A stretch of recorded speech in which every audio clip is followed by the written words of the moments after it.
Bowser. I'm the mayor of Washington, D.C., and we are located in our press room in the John A. Wilson building.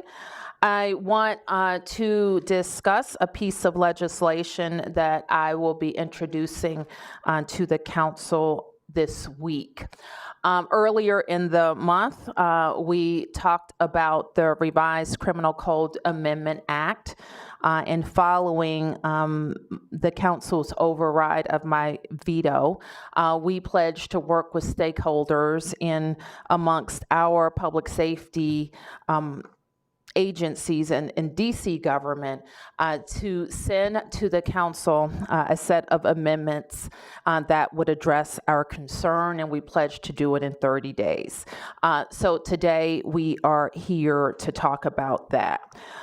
We have heard from a lot of residents and stakeholders about the code, and one thing that we all can agree to, that people across all 8 wards want us to do more to focus on guns and getting guns out of our community, and to address the root causes of violence and expand opportunities for residents who are seeking a better path forward. But they also want to make sure that we're holding people accountable who hurt our city. The updates to the legislation that I'm sending to the council acknowledge that we must do all the work to send a strong message that we do not tolerate the use of guns or violence to harm or intimidate people in DC. So I wanted to give you a high-level summary of what the legislation will do. It will create opportunities for the public to provide input on major policy changes around jury trials and the expansion of the Second Look Act. It restores penalties on crimes that the public has expressed significant concerns about in recent months, including carjacking. And it also allows sufficient time for training and data system changes across the criminal justice system. So as I said, this legislation addresses not only my concerns, but some of the concerns that have been shared with us from our partners, including partners in the judicial branch. In the fall, for example, the district's chief judges raised significant concerns about the impact of the RCCA of 2022 on our courts, already strained by backlogs, vacancies, and low juror response rates. So the Revised Criminal Code Amendment Act of 2023 deletes the expansion of jury-eligible offenses so that it too can receive a standalone hearing.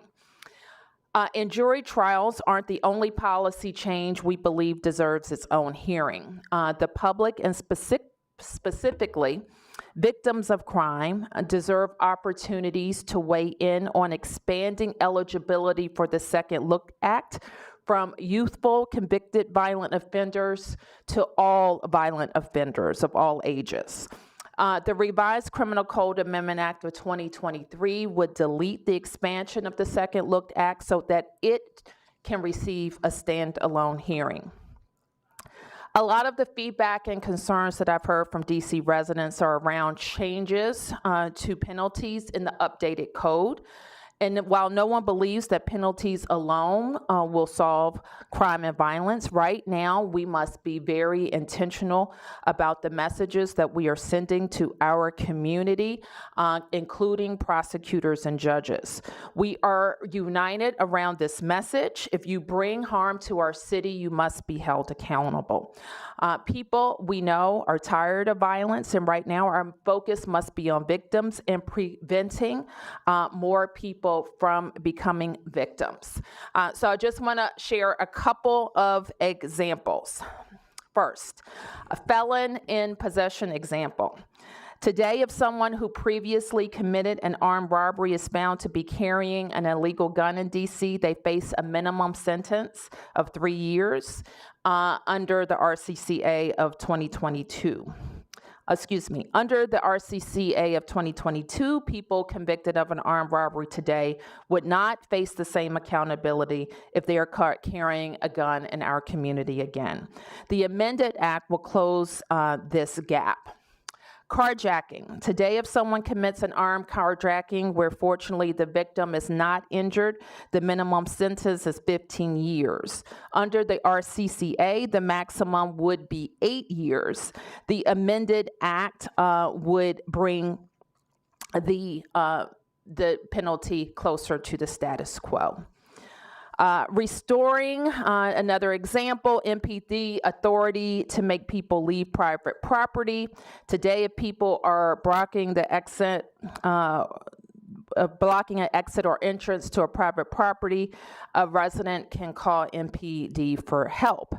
Under the RCCA of 2022, MPD would lose that authority. The amendment will restore the prohibition of blocking private homes and businesses. Another example on burglary. Today, the minimum sentence for burglary is 5 to 30 years under the RCCA of 2022. If a victim sleeps through a home burglary, the penalty is less than if the victim woke up, and that maximum is only 4 years. The amended act will not differentiate penalties based on if you woke up during the burglary. And finally, the legislation updates the effective date to January 1st, 2027 to allow sufficient time for training and data system changes across the criminal justice system. So before we take questions, I just want to reiterate our mindset and values in creating this legislation.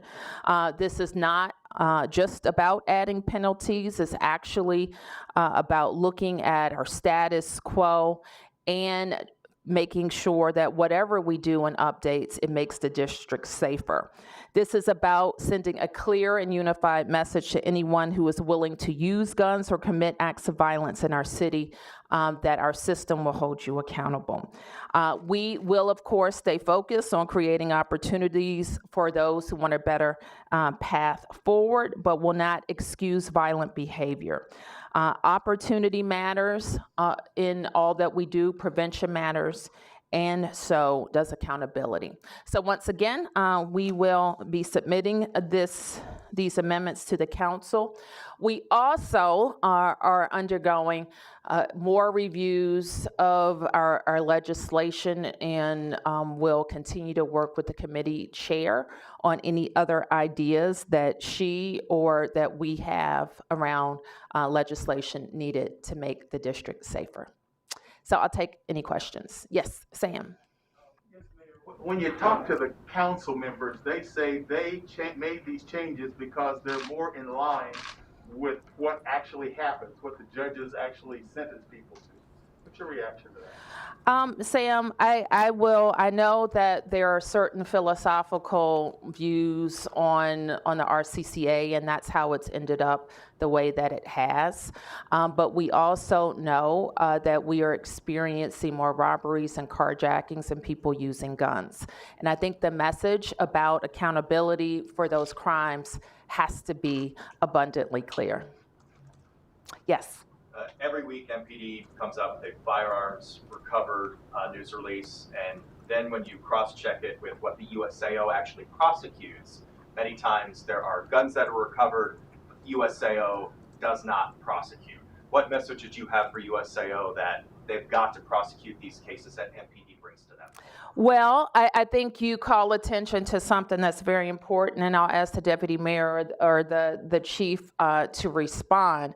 But MPD is recovering more and more guns. Part of our presentation to ANC commissioners a couple of weeks ago was how many more guns that they are collecting, and that the system, the whole ecosystem that makes up public safety has to be ready to work on those arrests. So that includes our prosecutors, that includes our judges, in making sure that everybody is working together to make those arrests. And MPD, for its part, it also needs the resources to investigate crime, to make arrests, close cases, and make sure that we have strong cases when our prosecutors or the USAO goes to trial. So let me ask the chief just to talk about weapons recovery. Thank you, Madam Mayor. So in addition to what the mayor mentioned, last year we recovered over 3,000 illegal firearms. That's over 900 what we recovered in the previous year. And one of the things that we've noticed as we just kind of move through the criminal justice system, every year, the bar is being set higher and higher in terms of the bar for prosecution. As an example, in some of those cases that you mentioned, while the case may initially be no papered, it's waiting for DNA to come back on a firearm or something like that, and then the case is later brought before the court. Obviously, the U.S. Attorney's Office, they want to put forth cases that they feel comfortable with being able to secure prosecution. We want to get bad guys off the street, and we want them off the street right now. And sometimes those things don't marry up right away. But to the mayor's point, we want to stay focused on continuing to recover firearms off the streets of the District of Columbia and ensuring that the process is in place to hold those individuals accountable who would violate what I believe is our community trust by possessing these illegal firearms. Sure. My understanding is that detectives sometimes have to, with the DNA testing, that can be somewhat of a block and slow things down.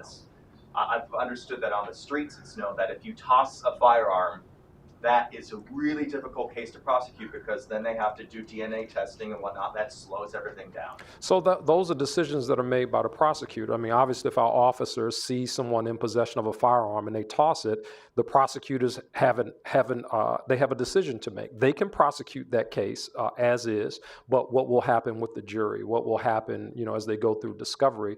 That is yet to be determined for each individual case. But I think it's very common. It's what our officers see day in and day out. It's, two people in the car and somebody removes the gun and they put it, between the two parties who possess the firearm. So we want to get the bad guys off the street. We want to get the illegal firearms off the street. And we want to make sure that our partners in the U.S. Attorney's Office and the rest of the ecosystem are also doing their part to keep the citizens of the District of Columbia safe. So you guys obviously this was the revised criminal code was a very long process. There was an advisory board that looked over every provision of the code that was being changed. You guys weren't voting members, but you had representation on that advisory board. All the paperwork is there about every single penalty. Why not? Why wasn't there more weigh-in during that process? And that's the first question. The second question, given existing penalties, we're seeing a spike with existing penalties. Does that give you a sense that existing penalties aren't sending the message that you say that they should be sending to people out there committing crimes? No, I think that we certainly don't look at penalties in isolation of a lot of other changes that have happened in our ecosystem, including having about 500 fewer officers than we should have or need or that we had a couple of years ago, including taking police officers out of schools when kids are showing up at schools with even higher needs and principals are needing more help, and including some just kind of policy changes about holding juveniles accountable. So I don't think that when we look at spikes that we ever look at one thing. We're looking at the whole system of accountability, opportunity, and enforcement of the laws in the district. But what I do think, and I've heard it said that, we don't have to worry about this because it doesn't take effect for 3 years. But I do think what we have to worry about is what we say is kind of the posture of the district and the balance of, justice for victims and accountability for breaking the law, especially the laws related to gun use. Yes. You're mentioning a lot of things that you all are trying to do to, get violent crime down here in the city. We're coming off of a violent weekend, Saturday night, 3 people killed, and some neighbors in those areas telling me and my colleagues that, they're so scared. They're about to pack up and move. What do you say to those people? What can be done right now? Well, I'm saying what we're doing is everything possible with our police force in making sure that we have more presence in neighborhoods, especially that have experienced gunshots and gun violence. We're also working with institutions in our communities. I think you know that we have a real focus on our school communities. And making sure that conflicts that happen at school don't spill over or vice versa. Conflicts in the neighborhood don't spill over to our schools. We're also pretty focused on our violence interruption efforts to make sure we have the right people working for us and that they are delivering for us. And we continue to focus on the people that we think are most likely to use guns because they've used guns before. And they are really highlighted for additional services. Yeah. Mayor, following up on Martin's first question, like you said, you guys weren't voting members of the advisory board, but you were participants. So what was the level of concern earlier in this process about these things that were potentially being enacted or that would go into the final version of the bill? Oh, we've been very concerned about it throughout the process. And to say, oh, you participated, but you didn't have a vote is, that's the whole game in that process of bringing things to that commission and being able to vote on whether they advance. And additionally, what we move here are parts of the RCCA that advance through the council that have nothing to do with updating the code. They're, in my view, should be considered alone, gotten a hearing alone, and then advanced on their own merits. And that's what we amend in this bill. How does this coincide with the current version of the code that Congress is going to be considering this week via disapproval resolutions? Well, I just outlined how it goes. So we address, and we will share the draft with you. We address some of the penalties in the areas that I described, using guns, robbery, carjacking, and some of the other things that I described. And we would delete in hopes that they could be considered separately, the Second Look Act and the jury demandability. I guess I'm just trying to understand procedurally if Congress moves forward with the disapprovals. Well, I guess my question then would be, when do you expect the council to take up your amendment? I hope that they would take it up urgently. As urgently as tomorrow, or like what? Well, we would introduce, the way the council operates, and of course you can put this to the council members, is it would be referred to the committee. And then the committee would determine how it moves. All right, I'll follow up on that. Okay. And, do you have a sense of the council at this point? I know you did you work with Councilmember Brooke Pinto on all these changes? Were you in lockstep with those? And then what about the rest of the council? We shared with Councilmember Pinto what we were over the course of several days, what we considered urgent to be removed.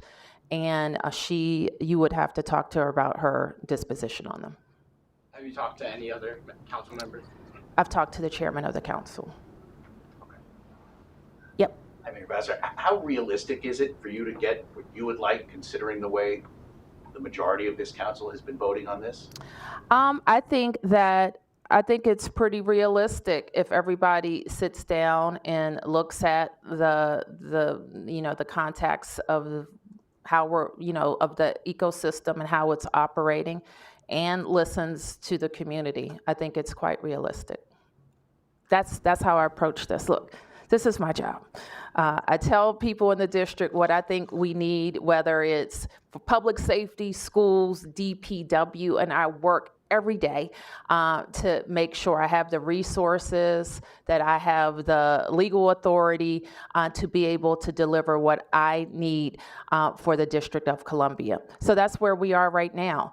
There's a legislative process, and I tried to be as forceful as I could about why I thought this was the wrong direction, but we're going to step back and try to fix it, and we'll fix it locally. Yep. Chief, a slightly off-topic question. Sure. Chief, there have been a number of... Okay. Trying to trip me up here, Bob. Go ahead. Sorry, I'm sorry. I did not mean to do that. Yeah. There have been a number of valets at restaurants in the city targeted in recent weeks, going back to late last year, whether they're taking car keys. This weekend they took the whole valet stand, and some people saying, I'm not parking, I'm going to park my car, not valet at these nice restaurants. Is there a message to those who are trying to frequent our businesses and are now concerned about handing over their keys? Yeah, so we had an incident, I believe it was on Saturday at one of the local establishments. And what I would say to that is we need to make sure that when we turn our keys over, that people also being good stewards over the property that we give to them, that, people are, if the valet box is outside and the people who are responsible for it are inside, I mean, that creates a problem. So I just think that we need to make sure that we're all doing our part to secure our property. Again, the mayor talked about, just kind of the posture that we're in. And the reason why this time is so critical, when we're sending a message, if we're sending a message as a city to people, even right now, who are out there committing crimes, that some things the district really doesn't take that seriously. I mean, that's a terrible message to send, and this is not something that where we got to just at this point just kind of overnight. I want to make sure that people, business owners, people who have responsibility in different spaces, that we're all working together to do everything that we possibly can to really to make our community safer. And it's going to take everybody, Bob. It really is. And a follow-up, the mayor's statistic about 500 fewer officers, how does that play into your ability to do what you're trying to do and the increase in crime that we are seeing? So it makes it difficult, to be honest with you, and let's put that in context. As the mayor mentioned, we had a meeting with the ANCs last week, and when we talk about, we have to be careful about how we talk about it.